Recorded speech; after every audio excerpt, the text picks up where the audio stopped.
Decorating a studio apartment can feel like someone handed you an empty box and said, "Here, now make it pretty." Not even just pretty, make it livable. I know that for a lot of people, the idea of living in a studio is like the least desirable living situation. But for me, it's very desirable. Ideal even. My first one was my own little magical retreat, and my current one is on its way to becoming another magical little retreat. So today, I'm gonna kind of return to my original YouTube roots and give you a bit of a crash course on decorating a studio when it comes to layout, color palette, lighting, storage, and personal style. And with just a little bit of imagination and some good styling choices, it can be a beautiful living situation in which you can thrive, not just survive. And if you're new here, my name is Steffi and this is Hilo, and on this channel, I talk about small apartment styling, cozy living, and interior style deep dives. So if you're into that, consider subscribing and giving this video a like.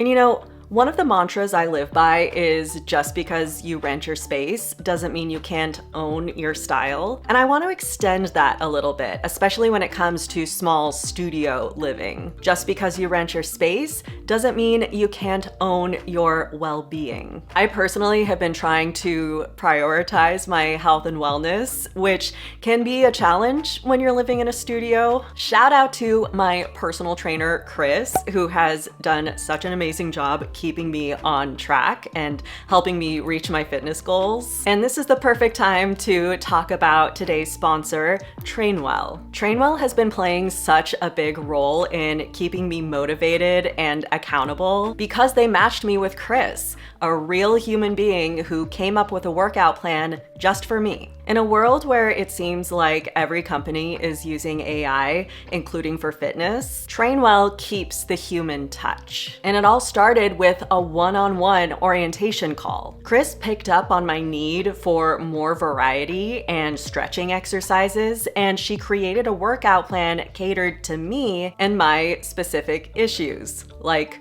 my messed up feet and my emotional trauma around always getting picked last for teams in high school PE. I carry that with me every time I walk into a gym. Your health is personal. Your trainer should be too. And Chris showed me what I'm capable of. I've increased the weight I can lift by 5 pounds because she showed me how to do it correctly. Before Chris, I was just kind of guessing how to do it. And also, Trainwell is so perfect for at-home workouts, which a lot of apartment dwellers have to do if you don't have a gym in your building or nearby. Even though I have a gym here, sometimes I just don't want to be around other people. High school PE trauma, remember? You own your well-being. It's not a short-term rental. So if you want to get into a healthy fitness rhythm with a real human, not a chatbot, you can click the link in my description for a 14-day free trial with Trainwell. And thank you to Trainwell for sponsoring this video. Now let's start with layout. This is usually one of the toughest things to figure out in a studio. And I know this from experience. I've gone through like 4 different layouts in here, trying to figure out which one feels the best, like Goldilocks in the 4 layouts. And the challenge is figuring out a furniture layout that flows well, looks good, and just feels good living in. You want to create a sense of separation in a studio, yet also a sense of unity, you know, everything going together. It's like this delicate little dance that involves a lot of heavy lifting. In this video, I broke down what I think are the 5 most common layouts that you can do in a studio, and I think it can be helpful to refer to these if your mind is just kind of blank. So I call these 5 layouts the following: the row, the triangle, the stack, the couch divider, and the hotel room. And I'll just go over them real quick. The row is when the bed and the couch are side by side, forming a sort of row, and then both of those are facing a TV or desk area and maybe your kitchen. And then the triangle layout is where the bed, the couch, and the TV are all diagonal from each other, forming forming a kind of triangle. That's what I have in my current layout. And remember, triangles are your friend when it comes to interior design. Anytime you can create a triangle, whether it's with big pieces of furniture or smaller styling pieces, forming a triangle is just pleasing to the human eye. It's just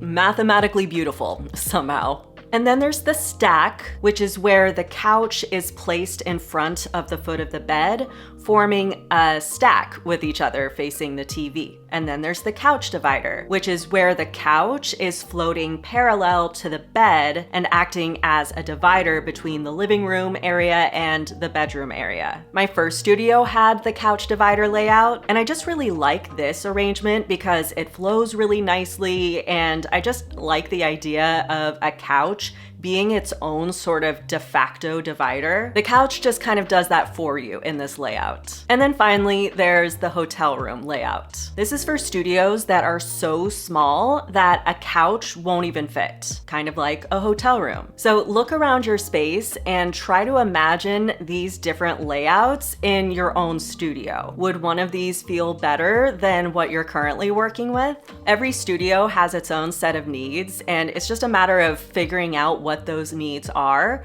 and also what your personal needs are. The reason I have this current layout isn't because I think it looks the best, it's just the one that feels the best when I'm spending time in it. Every layout is gonna have its pros and cons, and the con with this one is I'm just personally not a big fan of the backs of furniture facing the entrance. At face value, I personally prefer the couch divider layout that I had in my first studio in terms of purely how it looks and how the furniture presents itself. But in terms of how I spend time in this studio, like I said in this video, I spend a lot of time on my couch. I live a very couch-centered life, and the view I see from where I sit on my couch for hours on end each day is just the best in this layout. So as you're considering different layouts that you could do in your studio, don't just think about looks. Think about how you'll experience it every day. And sometimes it makes sense to sacrifice a little bit of style for the sake of experience.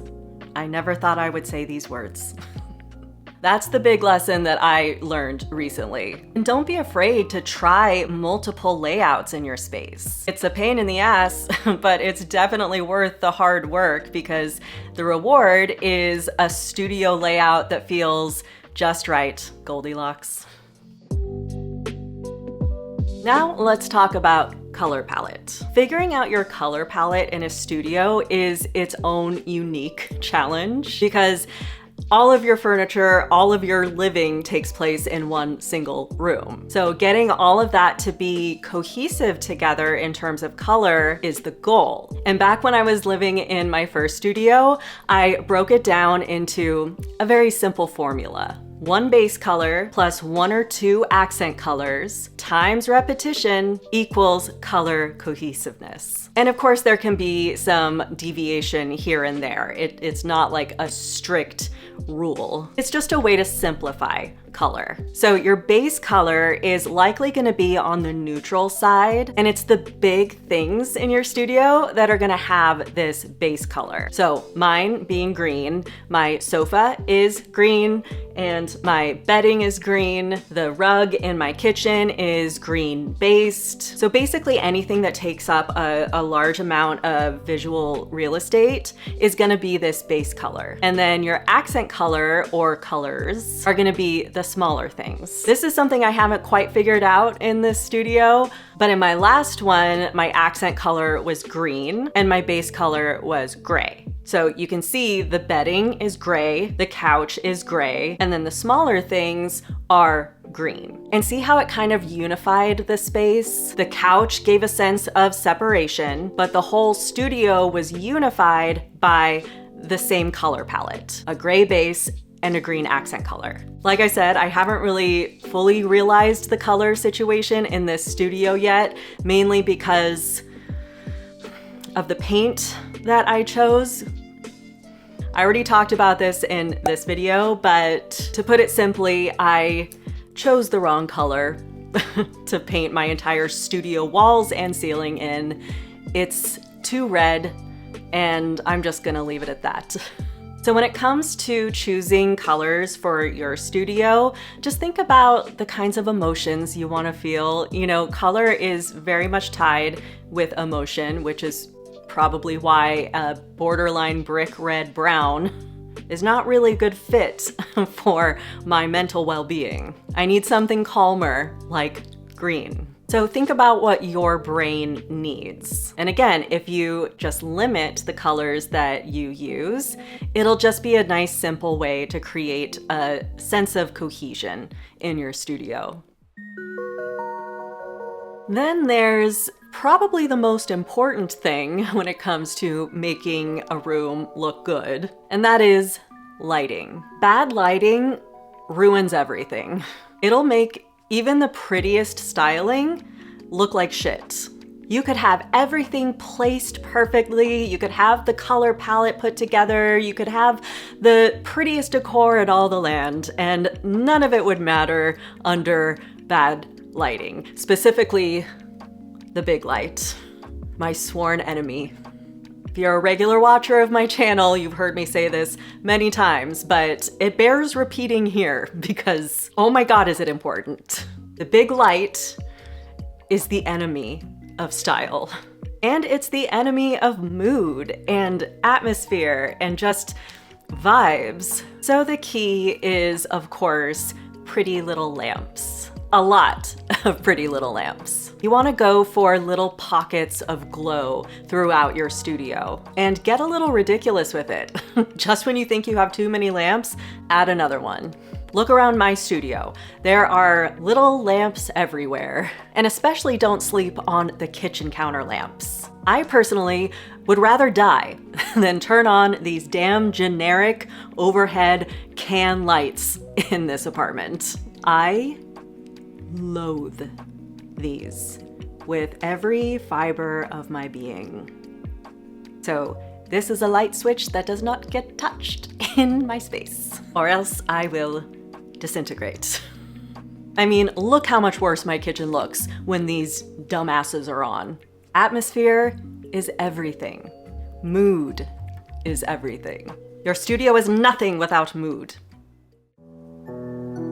Next up is another important one, which is storage. For me, I pretty much boil storage down into two categories: decorative and hidden. Decorative storage is the pretty storage that can just be out. Hidden storage is just that, hidden. It's the less attractive storage, or it's the storage that's hidden in places that you wouldn't expect, like furniture, like ottoman storage or coffee table storage. So when you're shopping for furniture for your studio, be on the lookout for things that double as storage. Another go-to small space solution that I always recommend are bed risers, which were my saving grace when I was living in shoebox apartments in New York. If you're living in an especially small studio, then you'll definitely want to get some bed risers and then some drawers to put under your bed. Then there's decorative storage. This can be anything from a cute nightstand, which is important. The selection of your nightstand is very important because a lot of nightstands do not have storage. And if you get a nightstand without storage in a small apartment, you're missing out on a big opportunity. So that's something to keep in mind. Anytime you're buying something for your studio, ask yourself, can I get a version of this that has storage? You kind of have to like brainwash yourself into always thinking about storage at every turn. Your media console or TV stand is an opportunity for storage. A big mistake I made in my first studio was the console table that I used as a TV stand had no storage and there was nowhere to hide the wires. Don't use a normal console table as a TV stand. Get something like what I have here where everything can be confined in a pretty little box where all the ugly wires and random media console things can be hidden. So basically, reprogram your brain to always look for storage opportunities in every shape and size, and that'll help you figure out a way to live more comfortably and less chaotically in your studio. And then finally, there's personal style, which is the funnest part. This is where you make your studio feel like home, not just shelter. Remember, just because you rent your space doesn't mean you can't own your style. So take ownership over the style of your studio. I don't care if we don't own our homes technically. I'll probably never own a house. That's just like not in the cards for me and most of my generation. So I refuse to just exist like a whisper in various apartments. I want to be a battle cry. I want to shout my style, shout my existence, not just whisper it in various short-term rentals. Now, when it comes to figuring out your personal style, frankly, it's pretty much what my entire channel has been about since day one. So you should give my videos a binge for decorating ideas and inspiration and deep dives into various specific styles. But I guess my main tip to injecting your own personal style into your studio is to tell a story. Visual storytelling through decor is how you create a space that has depth and personality and doesn't just look like a model home room, you know? Like what I'm showing on the screen right now are examples of studios that have a distinct personality and point of view and visual story going on. Lots of personal style packed into tiny spaces. This is where some imagination and creativity really go a long way. But if your brain doesn't really work like that and you need a more practical approach, simply think about what styles inspire you, what colors make you feel good, and what personal touches you can add. All of that sounds very simple and like decorating 101, but frankly, sometimes we just have to go back to basics and simplify things in our mind. That's kind of what I'm doing with this video, by the way, is walking through a crash course on studio apartment styling and going back to basics about it. Like back to what was my original bread and butter on this channel. And really, whatever you do, don't be afraid to be bold. If you're a decorating drama queen like me, don't hold yourself back. Unless you're super concerned with your damage deposit. I mean, that one's up to you. But either way, find ways to boldly assert yourself. You don't have to be as intense about it as I am, but really it's just when you're renting, it doesn't mean that you should be disqualified from having a home. So I personally want to demand my home.